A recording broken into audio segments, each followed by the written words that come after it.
নতুন বাংলাদেশের ইশতেহার এই স্লোগানে কেন্দ্রীয় শহীদ মিনারে শুরু হচ্ছে এনসিপির সমাবেশ। দর্শক, এই মুহূর্তে কেন্দ্রীয় শহীদ মিনার থেকে সবাইকে যুগান্তর লাইভে যুক্ত করেছে আমি মিনহাজুল ইসলাম। আপনাদেরকে দেখানোর চেষ্টা করছি কেন্দ্রীয় শহীদ মিনারের সর্বশেষ পরিস্থিতি। দর্শক, একটু জানিয়ে রাখি, আজ বিকেল 4টায় নতুন বাংলাদেশের ইশতেহার ঘোষণা করবে, অর্থাৎ জাতীয় নাগরিক পার্টি এনসিপি, যাদের উত্থান হয়েছিল বৈষম্য বিরোধী আন্দোলন এবং 24 জুলাই অভ্যুত্থানের মাধ্যমে। সেই জুলাই গণ অভ্যুত্থানে তাদের নেতৃত্বে যে আন্দোলন সংগঠিত হয়েছিল, সেই আন্দোলনের ফলশ্রুতিতে ছাত্র জনতার যেই দল, সেই দল গঠিত হয়। এনসিপির আজকের এই জাতীয় সমাবেশ থেকে তাদের জাতীয় ইশতেহার ঘোষণা হবে। নতুন বাংলাদেশ কেমন হবে সেই ইশতেহার ঘোষণা করবেন দলটির আহ্বায়ক নাহিদ ইসলাম। দর্শক, এই মুহূর্তে কেন্দ্রীয় শহীদ মিনারের যে চিত্র আপনারা দেখছেন, মঞ্চ প্রস্তুতির কাজ কিন্তু এখনও চলমান রয়েছে। এরই মধ্যে বিভিন্ন জেলা থেকে এনসিপির যে নেতাকর্মীরা তারা আসতে শুরু করেছে কেন্দ্রীয় শহীদ মিনারে। এখানে জড়ো হচ্ছেন তারা যে আশা আকাঙ্ক্ষা নিয়ে এসেছেন, সেই আশা আকাঙ্ক্ষার প্রতিফলন দেখতেই মূলত তারা আজকে এবং নতুন বাংলাদেশের ইশতেহার কি হবে, নতুন বাংলাদেশ বিনির্মাণে এনসিপি কি ধরনের ইশতেহার ঘোষণা করছে, এনসিপি কি কি কার্যক্রম হাতে নিচ্ছে, সেই সম্পর্কেই মূলত আজ এখান থেকে ঘোষণা দেওয়া হবে। সে বিষয়টি আপনাদেরকে দেখানোর চেষ্টা করছি। দেখতে পাচ্ছেন যে আমার সামনে বেশ কিছু নেতাকর্মী যারা একেবারে তৃণমূল থেকে এসে কেন্দ্রীয় শহীদ মিনারে জড়ো হয়েছে। যদিও আমরা এখন যে চিত্রটি দেখছি, সেই চিত্র অনুযায়ী উল্লেখযোগ্য সংখ্যক, অর্থাৎ আমরা যেটি ধারণা করেছিলাম যেই সংখ্যক মানুষের উপস্থিতি হবে, সেই সংখ্যক মানুষের উপস্থিতি কিন্তু এখনও চোখে পড়েনি। তবে আমরা যেটি দেখেছি যে বিভিন্ন জেলা থেকে এনসিপির যে দলীয় নেতাকর্মী তারা কিন্তু আসতে শুরু করেছে। এই মুহূর্তে কেন্দ্রীয় শহীদ মিনার প্রাঙ্গণে কিন্তু ছড়িয়ে ছিটিয়ে রয়েছেন তারা। দেখতেই পাচ্ছেন যে শহীদ মিনারের একদম সামনের অংশ সেটি দেখানোর চেষ্টা করছি যে আস্তে আস্তে কিন্তু তারা জড়ো হচ্ছেন। আজকে এনসিপির পক্ষ থেকে যে ইশতেহার ঘোষণা করা হবে, একই সাথে জুলাই ঘোষণাপত্র এখান থেকে পাঠ করার কথা রয়েছে। বিকেল 4টায় এই সমাবেশের আনুষ্ঠানিকতা শুরু হবে। এখনও কিন্তু মঞ্চ প্রস্তুতির যে কাজ, সেই কাজ কিন্তু পুরোদমে চলমান রয়েছে। দর্শক, একটু আপনাদেরকে জানিয়ে রাখি যে আজকে কিন্তু শুধু এনসিপি নয়, আজকে কিন্তু শাহবাগে ছাত্র দলের যে ছাত্র সমাবেশ সেটিও কিন্তু অনুষ্ঠিত হচ্ছে। দীর্ঘ 17 বছর পর সারা বাংলাদেশ থেকে ছাত্র দলের যে নেতাকর্মীরা রয়েছেন তারা আজকে জড়ো হবেন শাহবাগ চত্বরে। সেখানেই কিন্তু ছাত্র দলের যে বৃহৎ ছাত্র সমাবেশ সেটি শুরু হবে। সেটিও কিন্তু দুপুর 12টা থেকে আনুষ্ঠানিকতা শুরু হলেও বিকেল 3টায় আমরা যতটুকু জানতে পেরেছি সেখানে কথা বলবেন বিএনপির ভারপ্রাপ্ত চেয়ারম্যান তারেক রহমান, প্রধান অতিথি হিসেবে সেখানে বক্তব্য রাখবেন। এই মুহূর্তে কেন্দ্রীয় শহীদ মিনারের যে চিত্র সেটি আপনাদের দেখানোর চেষ্টা করছি। আমরা চেষ্টা করব এখানে যারা এসেছেন বিভিন্ন জেলা থেকে, এনসিপির তৃণমূলের যে নেতাকর্মীরা এখানে এসেছেন তাদের সাথে কথা বলার। তার আগে একটু এই মুহূর্তে যারা যুগান্তর লাইভে যুক্ত হলেন তাদেরকে আরও একবার স্বাগত জানাচ্ছি যুগান্তর লাইভে। আমি মিনহাজুল ইসলাম রয়েছি কেন্দ্রীয় শহীদ মিনার প্রাঙ্গণের থেকে আপনাদেরকে যুক্ত করেছি। দর্শক, জুলাই গণ অভ্যুত্থানের বর্ষপূর্তি উপলক্ষে নানা কর্মসূচির অংশ হিসেবে আজ সমাবেশ করতে যাচ্ছে জাতীয় নাগরিক পার্টি। বিকেল 4টায় এই সমাবেশ শুরু হবে। জুলাই আন্দোলনের নেতৃত্বে দেওয়া বৈষম্য বিরোধী ছাত্র আন্দোলনের উদ্যোগে গঠিত এই দল দেশব্যাপী পদযাত্রা শেষে কেন্দ্রীয় শহীদ মিনারে আজকের যে সমাবেশ, সেই সমাবেশ থেকে তাদের জাতীয় ইশতেহার ঘোষণা করবে। বেলা 3টা থেকে সন্ধ্যা 6টা পর্যন্ত জুলাই ঘোষণাপত্র ও সনদের দাবিতে মূলত এই সমাবেশ অনুষ্ঠিত হবে।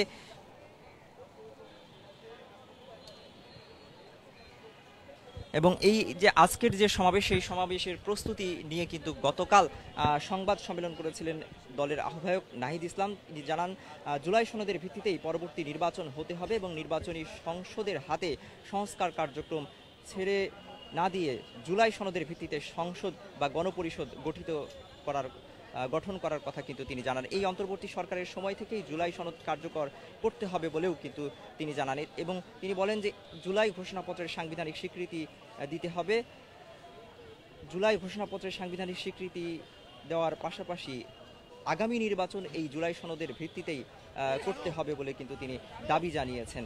এবং আজকের যে সমাবেশ, সেই সমাবেশের বিষয়ে নাহিদ ইসলাম আরও জানিয়েছেন যে শহীদ মিনারে জুলাই পদযাত্রার যে পরিসমাপ্তি সেটিও কিন্তু হবে। আপনারা জানেন যে গত জুলাই মাস জুড়ে অর্থাৎ 31 জুলাই পর্যন্ত এনসিপির দেশব্যাপী যে গণপদযাত্রা, সেই পদযাত্রা সমাপ্তি ঘটবে আজকের সমাবেশের মধ্য দিয়ে। এই সমাবেশকে কেন্দ্র করে সাধারণ মানুষ যেন কোনো ধরনের ভোগান্তিতে না পড়ে সেজন্য কিন্তু নির্দেশনা দিয়েছেন। আমরা দেখেছি যে পথে পথে কিন্তু আইন শৃঙ্খলা বাহিনী মোতায়েন রয়েছে পর্যাপ্ত। আমরা দেখেছি যে এসএসএফ রয়েছে, সোয়াটের কর্মীরা রয়েছে, পুলিশ সদস্যরা রয়েছে। আমরা রাস্তার মোড়ে মোড়ে দেখেছি যে র্যাবের যে তল্লাশি অভিযান সেটি কিন্তু চলমান রয়েছে, সেই চিত্রও কিন্তু আমরা দেখেছি। তবে এই মুহূর্ত পর্যন্ত অর্থাৎ এখন পর্যন্ত কেন্দ্রীয় শহীদ মিনারের যে চিত্র, সেই চিত্র যদি আপনাদেরকে দেখাই, দেখতেই পাচ্ছেন যে সামনের যে চিত্র সেটি এখনো পর্যন্ত যেই পরিমাণ নেতাকর্মীদের উপস্থিতি হওয়ার কথা ছিল আমরা কিন্তু সেটি দেখতে পাইনি। তবে নেতাকর্মীদের সাথে কথা বলে আমরা যেটি জানতে পেরেছি, তারা বলছেন যে বিপুল সংখ্যক মানুষের সমাগম হবে আজকের এই সমাবেশে। নেতাকর্মীরা ইতিমধ্যেই কেন্দ্রীয় শহীদ মিনারে জড়ো হতে শুরু করেছেন। তারা অল্প কিছুক্ষণের মধ্যে আস্তে আস্তে আসতে শুরু করবেন। আমরা এখানে এনসিপির যে সমাবেশে যোগ দিতে যারা এসেছেন তাদের সাথে একটু কথা বলার চেষ্টা করব। আচ্ছা, আন্দোলন পরবর্তী সময়ে তো আমাদের এমনিতে অনেক বেশি প্রবলেম হয়েছে। আমরা যা যা দেখেছি যে আমরা আসলে পারতাম যদি মাঝখানে ওই যে আসে না যে কিছু কীট পতঙ্গ, ওই কীট পতঙ্গগুলো না থাকলে আমরা আসলে যেভাবে স্বপ্ন দেখেছিলাম এবং যেভাবে আমরা ছাত্ররা কাজ করছিলাম শুরু থেকে, আমরা পারতাম একটা সুন্দর বাংলাদেশ দেশের মানুষকে উপহার দিতে। কিন্তু বিভিন্ন রাজনৈতিক ষড়যন্ত্র এবং অপচেষ্টাগুলোর জন্য হচ্ছে আমরা ওই পর্যন্ত পৌঁছাতে পারছি না। তো আমরা হচ্ছে কিছু জুলাই সনদপত্রে যে বিষয়গুলো চাই সঠিকভাবে মূল্যায়ন করা হবে এবং সঠিকভাবে তাদেরকে হচ্ছে যে মর্যাদাটা সেটা দেওয়া হবে এবং জুলাইয়ের পুরো চেকটা অ্যাকচুয়ালি যাদের কাছে ছিল তাদের কাছেই যেন থাকে। জুলাইটা যেন বিক্রি না হয়, জুলাইকে বিক্রি করে যেন অন্যান্য রাজনৈতিক কোনো অপচেষ্টা করা না হয়, কোনো কিছু না করা হয়, সেটা একটা বিষয় আমাদের। আর দ্বিতীয়ত যেটা হচ্ছে সেটা হচ্ছে যে আমরা দেখছি কিছু রাজনৈতিক দল আছে যারা বারবারই নির্বাচন করছে। হ্যাঁ, নির্বাচনটা দরকার একটা দেশের জন্য, গণতান্ত্রিক দেশের জন্য, কিন্তু রাজনৈতিক দল করে গেছে গত 17 বছর, সেটা যেন করার সুযোগটা না পায়। এই হচ্ছে ধারাগুলো আমরা চাই যে পুরো মূল ক্ষমতাটা যেন অ্যাকচুয়ালি কোনো রাজনৈতিক দলের উপর না থাকে, সেটার জন্য জনগণের কাছেই থাকে। আপনারা একটা জিনিস লক্ষ্য করলে দেখবেন, সেটা হচ্ছে আমাদের বাংলাদেশে ঘুম থেকে ওঠার পর থেকে ঘুমানোর আগ পর্যন্ত রাজনৈতিক যে তদবির, সেই তদবির দিয়েই চলে। আপনি দেখবেন আপনার একজন রাজনৈতিক দলের খুব কোনো বড় কোনো নেতার সাথে পরিচয় আছে, আপনার জীবন সহজ, খুবই সহজ। সেটা আপনি হচ্ছে অফিসিয়ালি বলেন আর যাই বলেন, আমরা আসলে এরকম কিছু চাই না। আমরা চাই প্রত্যেকটা যে আমরা সবাই সাম্য করতে থাকি, অ্যাকচুয়ালি যেন সাম্যটা বাস্তবায়িত হয় এবং সেই সাম্যটা আমাদের দেশে বাস্তবায়িত করা দরকার। এই রাজনৈতিক তদবিরগুলো যেন না মানা হয়। ইভেন ইফ আরেকটা যে বিষয় আমলাতন্ত্র, যেটা সে আমলাতন্ত্র কিন্তু হচ্ছে যে সম্পূর্ণ আমি আমার পরিপ্রেক্ষিতে বলবো সেটা হচ্ছে আমলাতন্ত্রটা পুরোপুরি রাজনৈতিক দলদের আন্ডারে থাকে। কেন এটা কেন হবে? রাজনৈতিক ক্ষমতার আন্ডারে কেন আমলাতন্ত্র থাকবে? এটা তো দুইটা আলাদা বিভাগ হওয়ার কথা ছিল। প্লাস বিচার বিভাগেরও আলাদা হওয়ার কথা ছিল। আমরা এটাই পড়ে আসছি শুরু থেকে, কিন্তু এখন কিন্তু আমরা বিচার বিভাগ আলাদা দেখছি না। আপনি হচ্ছে যে রাজনৈতিক দলের হেল্প নিয়ে আপনার খুনির আসামিও বের হয়ে যেতে পারে। কিন্তু এই যে বিচার বিভাগটা যে স্বাধীন না, বিচার বিভাগেও যে এই যে প্রবলেমগুলো হচ্ছে, এগুলো কেন হচ্ছে? আসলে আমরা এগুলো কিছুই চাই না। আমরা অ্যাকচুয়ালি যা রাজনীতি বলতে যা বুঝে আসছি, যা পড়ে আসছি বইয়ের পাঠ্যপুস্তকে, আমরা চাই সেভাবেই বাস্তবায়িত হোক। মুখে শুধু বলবো আর আমাদের মাঠে সবকিছু শূন্য, সেটা আসলে হতে দেওয়া যাবে না। এটাই আসলে আমরা চাই। এখন দেখি আমাদের নতুন বাংলাদেশের ইশতেহারে কি হয়। এটাই আমাদের প্রত্যাশা। আমি এখন পর্যন্ত জানি না আসলে এই বিষয়টা কিভাবে ওনারা সাজিয়েছে, আমার আগে দেখতে হবে। এবং ওনারা যেভাবে সাজিয়েছে, আমি বলতেছি, আমি একজন এনসিপির কেরানীগঞ্জের হচ্ছে প্রতিনিধি। তো আমি যদি হচ্ছে দেখি যে সেই নতুন ইশতেহারের সাথে আমাদের কোনো কিছু মিলছে না বা আমাদের এই প্রত্যাশাটা ফুলফিল হচ্ছে না, আমরা সেখানেও প্রতিবাদ জানাবো অবশ্যই। কিন্তু আমরা এখন অপেক্ষা করি নতুন ইশতেহারটা ঘোষণা হোক, তখন আমরা বুঝতে পারবো যে আসলে আচ্ছা খসড়াটা আমি এখন পর্যন্ত দেখিনি। চারুলতা, আমি হচ্ছে এখন আগে বৈষম্য বিরোধী ছাত্র আন্দোলনের সাবেক মুখপাত্র ছিলাম কেরানীগঞ্জ উপজেলার, আর এখন এনসিপির পরবর্তী আহ্বায়ক কমিটিতে আসবো, এখন আসি।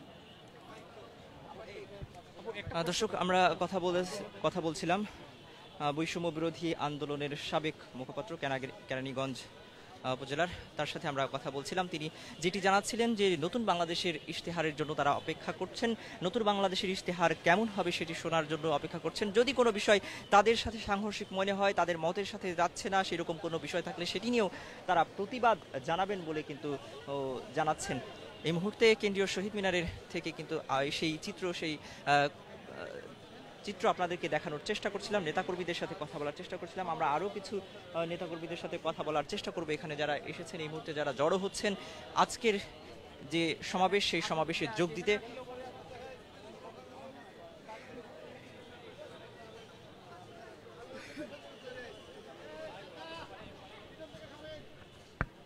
দর্শক, এই মুহূর্তে যারা যুগান্তর লাইভে যুক্ত হলেন তাদের সবাইকে আরও একবার স্বাগত জানাচ্ছি। আমি মিনহাজুল ইসলাম আপনাদের সাথে রয়েছি, কেন্দ্রীয় শহীদ মিনার থেকে আপনাদেরকে যুক্ত করেছি। আজকে এনসিপির যে সমাবেশ, সেই সমাবেশ স্থল থেকে আপনাদেরকে যুক্ত করেছি, সেখানকার পরিস্থিতি আপনাদের এবং চিত্র আপনাদেরকে দেখানোর চেষ্টা করছি। এখানে ইতিমধ্যেই কিন্তু আজকের যে সমাবেশ, সেই সমাবেশকে কেন্দ্র করে সারা বাংলাদেশ থেকে এনসিপির তৃণমূলের নেতাকর্মীরা কিন্তু এসে জড়ো হতে শুরু করেছেন।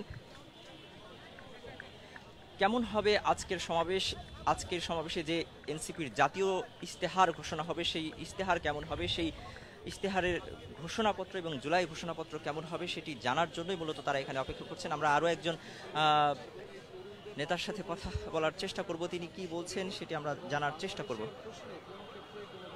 করবে না এই তরুণরা, আমরা এটাও বিশ্বাস করি জাতীয় নাগরিক পার্টি এখন পর্যন্ত যা করেছে, বাংলাদেশের যে মিথ্যা প্রলোভন যে রাজনীতি ছিল, সেই রাজনীতিকে দূরে ঠেলে ছুড়ে দিয়ে নতুন একটা রাজনৈতিক বন্দোবস্ত নিয়ে আসতেছে এই এনসিপি। আপনি জানেন যে সরাসরি জনগণের কথা বলা, জনগণের অধিকার নিয়ে কথা বলা, কোনো ধরনের দায় মুক্তি না থেকে সরাসরি জনগণের হয়ে কাজ করার জন্য এনসিপি কাজ করে যাচ্ছে। আপনি জানেন যে এই এনসিপি জাতীয় নাগরিক পার্টি প্রস্তাবনা দিয়েছে একটা গণ অধিকার পরিষদ নির্বাচন লাগবে, নতুন সংবিধান লাগবে এবং আমাদের যে সংসদীয় শাসন ব্যবস্থা রয়েছে সেটা দ্বিকক্ষ বিশিষ্ট শাসন ব্যবস্থা লাগবে এবং উচ্চকক্ষে পিয়ার লাগবে। এছাড়াও আমাদের যেগুলো সাংবিধানিক প্রতিষ্ঠান রয়েছে সেই প্রতিষ্ঠানগুলো যেন ন্যাশনাল কমিশনের মাধ্যমে আপনার গঠিত হয়, সেজন্য কিন্তু জাতীয় নাগরিক পার্টি নতুন একটি রাজনৈতিক দল এই কথাগুলো বলেছে। এর মাধ্যমে কি প্রতীয়মান হয়? এর মাধ্যমে প্রতীয়মান হয় যে মানুষের অধিকার প্রতিষ্ঠাতা, নাগরিকের মর্যাদা, ন্যায় বিচার প্রতিষ্ঠা করার জন্যই এনসিপি রাজনীতি করতেছে এবং আগামীতেও করবে ইনশাল্লাহ। ধন্যবাদ। আচ্ছা, আমি হচ্ছে জাতীয় নাগরিক পার্টির কেন্দ্রীয় যুগ্ম মুখ্য সংগঠক। দর্শক, আমরা কথা বলছিলাম জাতীয় নাগরিক পার্টির কেন্দ্রীয় যুগ্ম মহাসচিবের সাথে। তিনি যেটি জানাচ্ছিলেন যে আজকের সমাবেশ থেকে আসলে কি ঘোষণা আসতে পারে, কি দাবি আসতে পারে, ইশতেহার, তাদের যে জাতীয় ইশতেহার, সেই জাতীয় ইশতেহার থেকে কি ঘোষণা আসতে পারে সে বিষয়ে কিন্তু তিনি আমাদেরকে জানাচ্ছিলেন।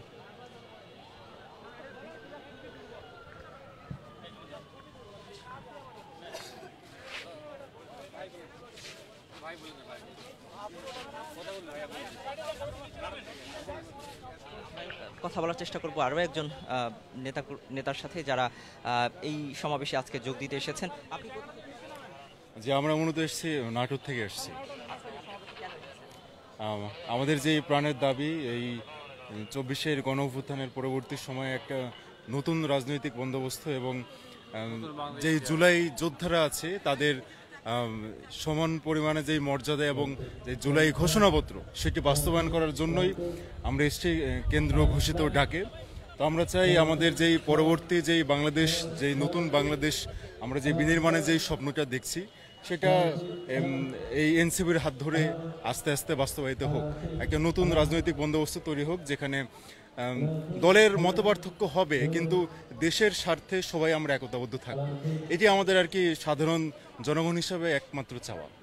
আমরা জানি যে আজকে সারা বাংলাদেশ থেকে আপনাদের নেতাকর্মীরা আসছেন, কেমন উপস্থিতি ইনশাল্লাহ দেখা যাচ্ছে, তো আস্তে আস্তে অনেকেই আসতেছে, রাস্তাঘাটের জ্যাম আমরা সর্বোচ্চ পরিমাণের যে যার মধ্যে চেষ্টা করতেছি। তো আমরা মনে করতেছি যে ভালো মতো উপস্থিতি হবে পর্যাপ্ত পরিমাণে। দর্শক, আমরা আরও একজন নেতাকর্মীর সাথে কথা বলার চেষ্টা করছিলাম। এনসিপি নেতাকর্মীরা তিনি যেটি জানাচ্ছিলেন, তিনি মূলত এসেছেন নাটোর থেকে আজকের এই সমাবেশে যোগ দিতে। এই মুহূর্তে কেন্দ্রীয় শহীদ মিনার থেকে সর্বশেষ যেই পরিস্থিতি, এনসিপির আজকের যে সমাবেশ, সেই সমাবেশের সেই চিত্র আপনাদেরকে দেখানোর চেষ্টা করছিলাম। এতক্ষণ যুগান্তর লাইভের সাথে থাকার জন্য সকলকে ধন্যবাদ। আরও পরবর্তীতে সমাবেশের কোনো তথ্য আসলে সেটি আপনাদেরকে জানানোর চেষ্টা করব। সেই পর্যন্ত যুগান্তর লাইভের সঙ্গেই থাকুন।